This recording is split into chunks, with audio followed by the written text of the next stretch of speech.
CSIT CSIT भन्ने नाम त सुन्नुभयो होला, तर वास्तवमा के हो यो?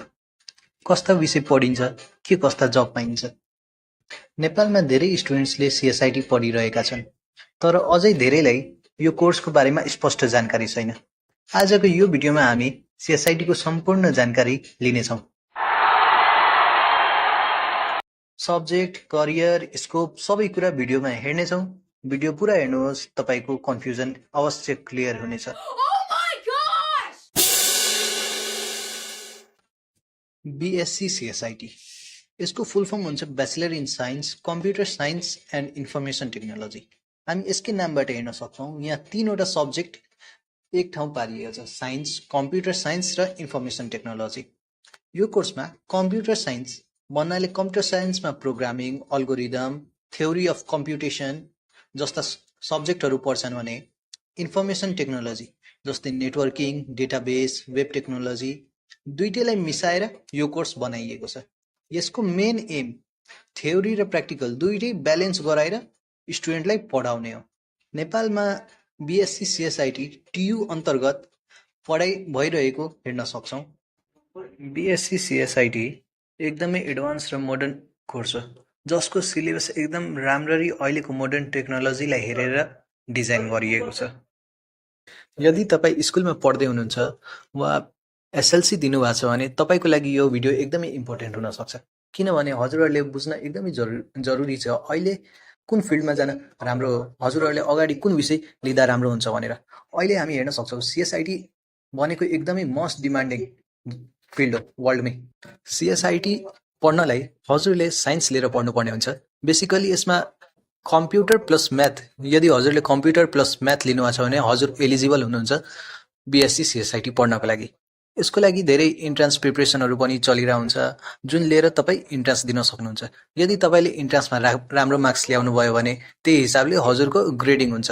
यदि राम्रो मार्क्स छ भने सरकारी कलेजहरूमा नाम आउँछ, यदि त्योभन्दा कम मार्क्स आएको छ भने प्राइभेट कलेजहरूमा नाम आउने गर्छ। सिएसआइटी जोइन गरेपछि तपाईँले C programming, math, digital logics, physics, object oriented programming, DSA, operating system, DBMS, web development, computer network, AI, app development जस्ता सब्जेक्टहरू पढ्नुपर्ने हुन्छ, जुन अहिलेको मोडर्न टेक्नोलोजीलाई हेर्दा एकदमै राम्रो र एकदमै अपडेटेड कोर्स हो। अब हामी हेरौँ सिएसआइटीका के विशेषताहरू रहेका छन्। सिएसआइटीमा प्र्याक्टिकल र थ्योरी दुईटै तपाईँलाई बराबर पढाइ भएको हुन्छ, जुनले तपाईँको कोर्सलाई एकदमै ब्यालेन्स बनाउँछ। यसमा प्रोग्रामिङ ल्याङ्ग्वेजहरू जसरी C, C plus plus, JavaScript जस्ता ल्याङ्ग्वेजहरू पढाइन्छ, जसले तपाईँको प्रोग्रामिङ स्किललाई एकदमै राम्रो बनाउन सकिन्छ।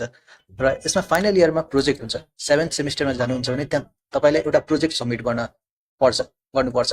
यदि तपाईँले त्यो प्रोजेक्ट गर्नुभयो भने त्यसले हजुरको एकाडेमिकमा राम्रो हेल्प गर्छ, हजुरलाई एक्सपिरियन्स बढाउन काम लाग्छ। त्यसै गरी यदि तपाईँले सिएसआइटी पढिसक्नु भएको छ भने तपाईँ प्राइभेट र गभर्मेन्ट दुईटै जबको लागि एप्लिकेबल हुन सक्नुहुन्छ। यदि हजुरले प्राइभेटमा इन्ट्रेस्ट छैन, सरकारी जागिर खानु छ भने हजुर सिएसआइटी पढेपछि पनि सरकारीको लागि भिड्न सक्नुहुन्छ।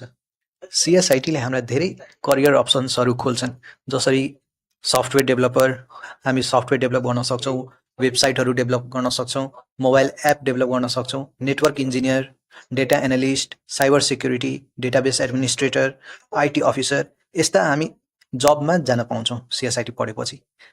सिएसआइटीको एउटा मेन फाइदा के छ भन्नाले यदि तपाईँले कुनै जब पाउनु भएको छैन, तपाईँले प्राइभेट कम्पनीमा जब गर्नु भएन भने तपाईँ फ्रिल्यान्सिङ पनि गर्न सक्नुहुन्छ। तपाईँ घरमै बसेर जसरी तपाईँसँग केही स्किल छ, एप डेभलप गर्ने, वेबसाइट बनाउने या धेरै फिल्डहरू छन् सिएसआइटीमा, यदि तपाईँसँग केही स्किल छ भने तपाईँ मजाले घरमा बसेर फ्रिल्यान्सिङ गर्न सक्नुहुन्छ, रिमोट वर्कहरू गर्न सक्नुहुन्छ।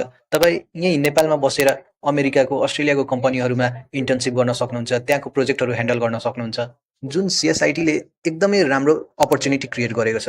अब अन्त्यमा भन्नु पर्यो भने सिएसआइटी एकदमै भर्साटाइल कोर्स हो, जुन तपाईँले नेपाल तथा इन्टरनेसनल टेक इन्डस्ट्रीमा काम गर्न तयार बनाउँछ। तपाईँ लजिकल सोच राख्नुहुन्छ भने, नयाँ कुरा सिक्न इच्छुक हुनुहुन्छ भने सिएसआइटी तपाईँको लागि पर्फेक्ट छ। अब यो भिडियोले तपाईँलाई हेल्प गरेछ, यदि तपाईँलाई केही क्वेसन छ भने तपाईँ कमेन्टमा सोध्न सक्नुहुन्छ। धन्यवाद।